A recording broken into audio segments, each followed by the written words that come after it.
Breaking news, everyone. The government has just pulled off a jaw-dropping U-turn on proposed benefit cuts. But hold on, there's a catch.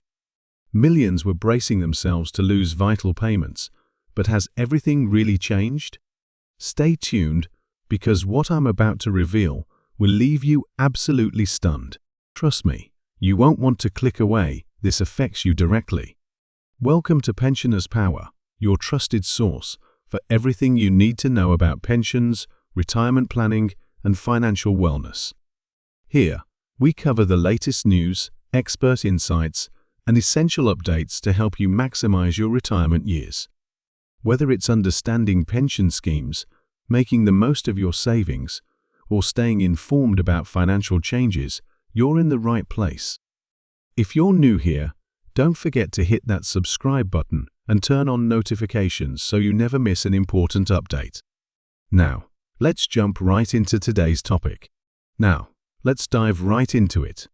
The highly anticipated announcement regarding major benefit cuts from Chancellor Rachel Reeves during the spring budget, or as some are calling it, an emergency statement, didn't exactly unfold as many had expected. While we were already aware of most of her comments, there were some unexpected slip-ups in her welfare budget remarks. One of the biggest takeaways from the announcement was the Prime Minister's emphatic statement that those who are severely disabled or too sick to work will be protected and don't need to worry. He reiterated this point multiple times, announcing over £1 billion in investment towards a back-to-work guarantee. This initiative is supposedly designed to allow people to work without the fear of losing their benefits. However, here's the kicker, it's not entirely new.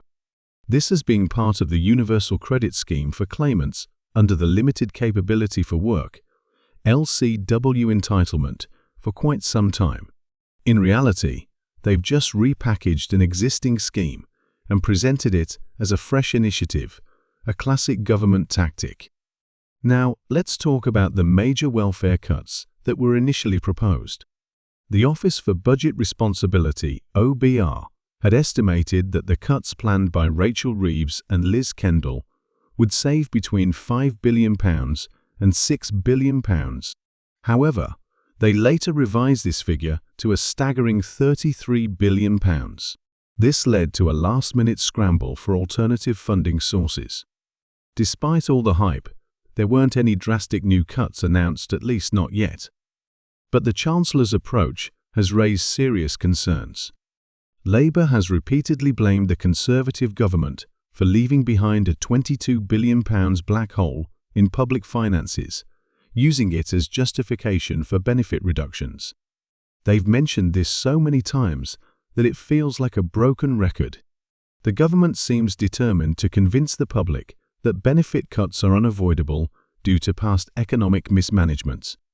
But is that really the case?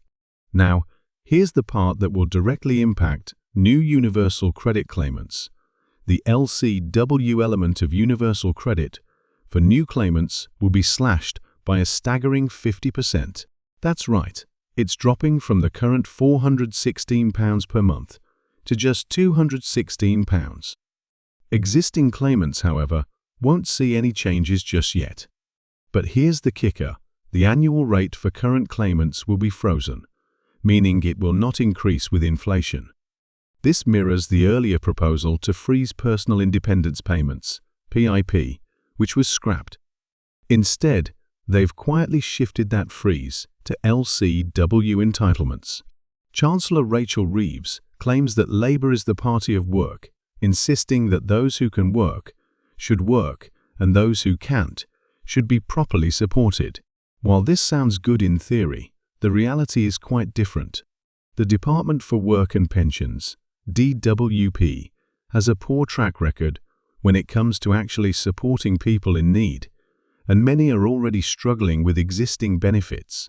One of the few positive takeaways from the statement was the confirmation that the Universal Credit Standard Allowance will increase from £92 per week in 2025/2026 to £96 per week by 2029/2030. However, This was already announced, so it's not exactly new information. So what does all this mean in reality? The government hasn't gone as far as they originally intended with benefit cuts, possibly because they've already pushed people to the brink.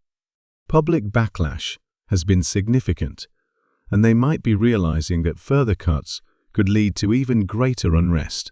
The big question now is whether Labour will completely reverse its original plan to slash benefits after June. There's growing speculation that they might be backtracking, but we won't know for sure until final decisions are made. I also want to give a massive shout out to those who've been reaching out to me with valuable insights, especially those working within the DWP who are on the side of claimants. Your input is incredibly appreciated, and it helps me provide accurate updates for everyone here. As always, I'll keep you updated on any changes. If any new information comes out, I'll be right here to break it down for you. Now, let's take a moment to explore the broader implications of these changes. The welfare system is a lifeline for millions of people across the country, and any alterations to it can have far-reaching consequences. The cuts to the LCW element of universal credit, for instance, could push many vulnerable individuals further into poverty. With the cost of living crisis still affecting so many, this reduction in support could be devastating for families who are already struggling to make ends meet. Moreover, the government's narrative around these cuts often paints a picture of necessity, suggesting that they are a response to economic mismanagement. However, critics argue that this is a convenient excuse to justify policies that disproportionately affect the most vulnerable in society. The reality is that many people who rely on these benefits are already facing significant challenges, and further cuts could exacerbate their situations.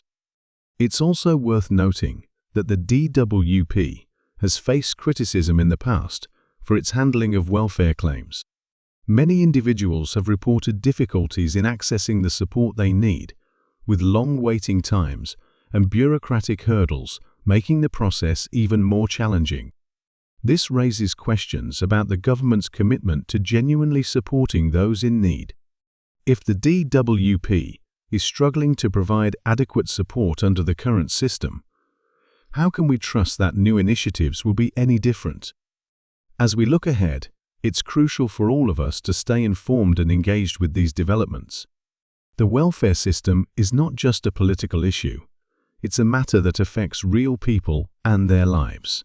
By staying updated and voicing our concerns, we can hold the government accountable and advocate for a system that truly supports those in need. In conclusion, while the government's recent U-turn on benefit cuts may seem like a positive development on the surface, the reality is far more complex. The proposed changes could still have significant implications for millions of people, and it's essential to remain vigilant as we navigate this evolving landscape. Thank you for watching Pensioners Power. If you found this video helpful, be sure to give it a thumbs up and share it with others. Stay informed, stay engaged, and we'll see you in the next video with more insights on the issues that affect the UK. Take care, and don't forget to subscribe to my channel for all the latest updates.